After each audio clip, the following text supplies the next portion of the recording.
In 1986, mommy was pregnant. It was bad pregnancy. She slept, had a dream. I give this testimony to the glory of the Most High God. I was pregnant. I think that was our fourth or fifth child. The fifth child. So, I had a dream. And that was the day before my EDD. That's the expectant day of birth, of delivery. So in this dream, I was summoned to court. I do not know who summoned me and one other woman. So I said I was not going to the court. And my mother said, for 3 days this case has been on, you don't know what has been happening to your children. Go to the court. If you don't go, you'll be charged for contempt of court. So I went. By the time I entered into the court, a woman was already standing before the judges. The court was packed full. Many people, and very quiet. If a pin drops from your hand, you will hear the sound. Everywhere was quiet. I walked straight to join the woman there. Then the magistrate or the judge, whoever it was, now asked, "What is your name?" I told him my name. Say, "When were you born?" I mentioned the date of birth, the date I was born. Then he now said, "From the case before me, these two women had been tried and they have been found guilty of the offenses against them. I wanted to say, call to dismiss the court." So I said, "Please excuse me, sir." He said, "What is it?" I said, "I don't know this woman." The woman covered all over her body with black cloth. I said, "I don't know this woman. And I don't even know the charge against me. You only asked me my name." He said, "Yes. The report is that you are very stubborn. You are very, very stubborn." Again, he rose up. I said, "Call." As he wanted to pronounce call, I shouted again. I said, "Please." Then I spoke in my dialect. I said, I want to ask this man a question. I didn't know my dad. Then my dad was still alive. My father was in that court. So he now replied, say, "Ask him now." So the judge now turned and looked at my father. Said, "Is she your daughter?" My father said, "Yes." "What do you have to say?" I now mentioned the same thing. I said, "I don't know the case against me.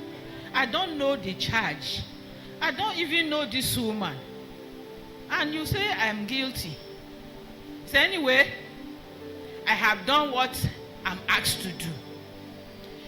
If you are not satisfied with my judgment, you can appeal. Immediately he said, "You can appeal." I said, "I appeal." Immediately I said, "I appeal." He now said, "Court dismissed." Everybody, he dismissed the court. The woman was crying and was saying, "I don't know what I did though. I don't know what I did though." And many people were following. I said, "Which type of judgment is this?" I said, "Me, I have appealed my case to the court of Jesus Christ. I'm not accepting this judgment." So as I moved out of the court, I woke up on the bed. That was about 1 a.m.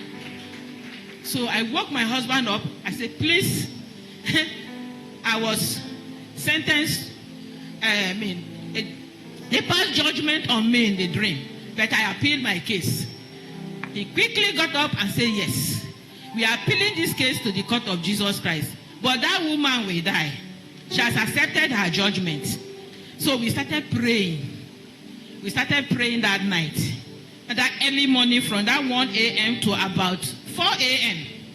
It was then I said, "Let me go and ease myself." This is in reality after I woke up from the dream.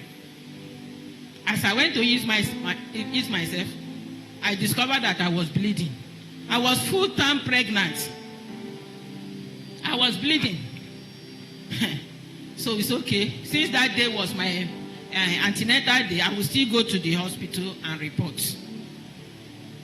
That would have been the end of me. So as we went to the hospital, well, it was a maternity then.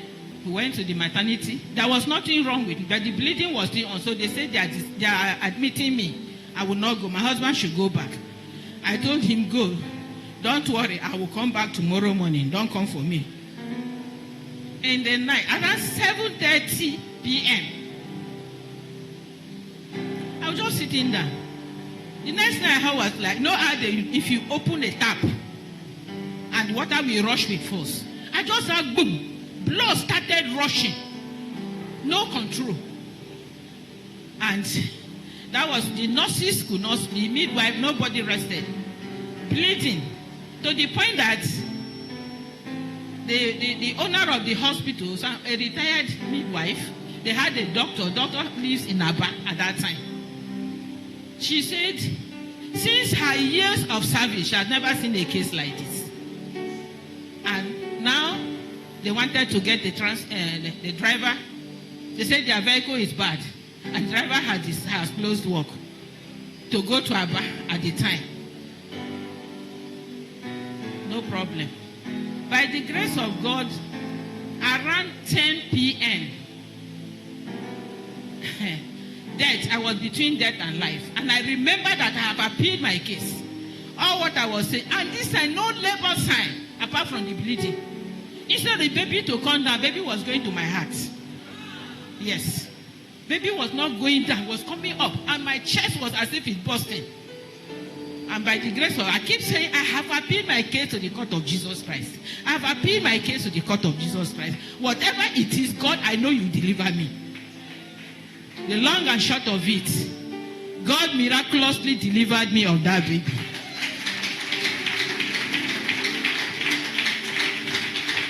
That is not all. Throughout, nobody, since I told my husband not to come, that no problem. Since I'm not having labor pain, I will come back. He didn't come. There was no phone to even call. This was 1986. No phone.